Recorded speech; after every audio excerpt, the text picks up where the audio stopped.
that we can have safer cities and safer streets?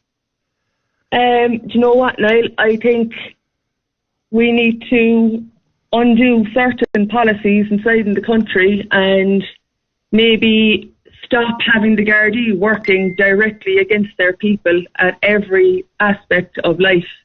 We've probably seen over the last couple of weeks as well, protesting and stuff that has gone on up above in Dublin, where Gardaí were brought out in riot gear and for fun sprayed crowds with pepper spray.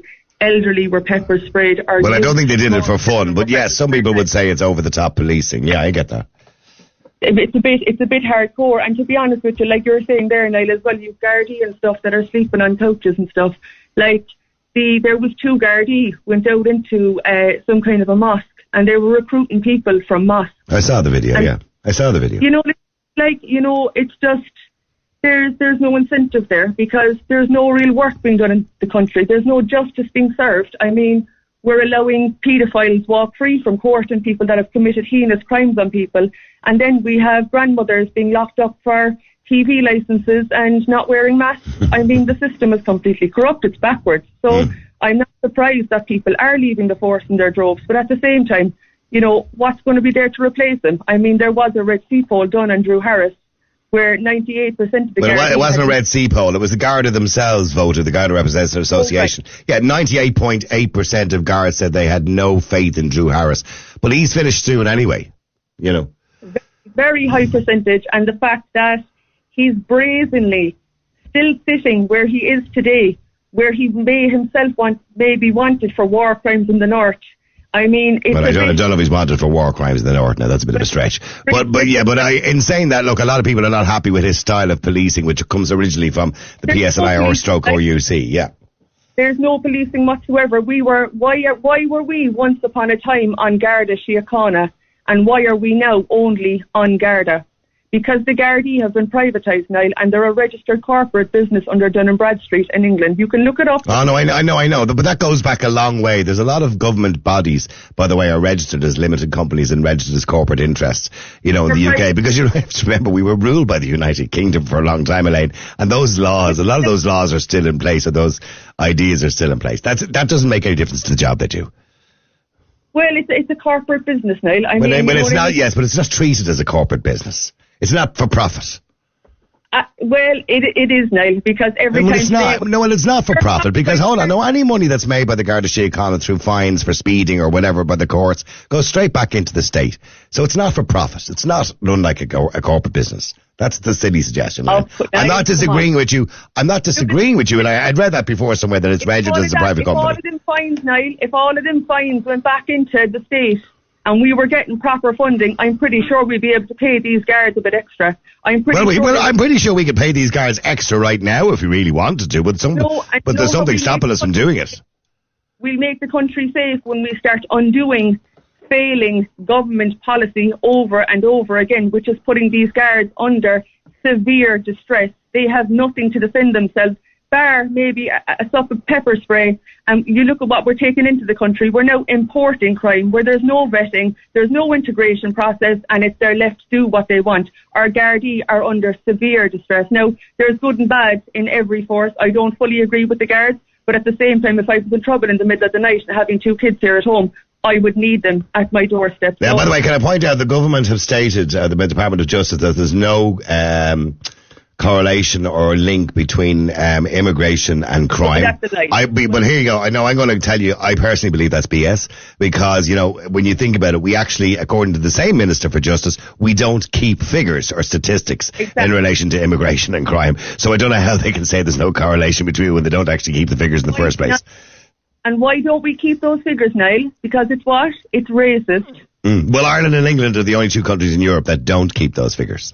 Of course, because we're the laughing stock of the world because of EU policy that we've opted into. But I'm agreeing with you, by the way, Elaine. I think it's really important. I think the nationality of a person who commits the crime, I think, is extremely important, because it's not about the nationality or the colour of somebody's skin. What it is about culture. And we have to be able to, if we're going to deal with crime from different cultures and different moral backgrounds, we have to be able to deal with it. And we have to have an understanding of those statistics. So I agree with you, Elaine. Absolutely, our country's a free-for-all. It's an absolute free-for-all. And to be honest with you, Niall, I feel sorry for some of the guards, some of the decent guards that do go out to earn their money to go home and support their kids and maybe try to pay a mortgage. I feel sorry for them that they're putting in their life in danger every single day that they go out. Why? Because of Helen McEntee and Charlie Flanagan inside this country.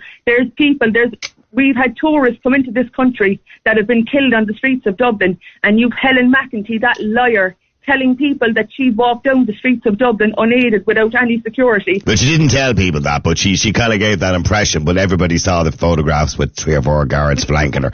Yeah, I mean, look, you're right. It's all well and good for her to say the streets are safe. She doesn't go anywhere without having security. And we all don't have the luxury of security. Thank you for that, Elaine. Let me go to Gavin as well. Gavin, hi, how are you?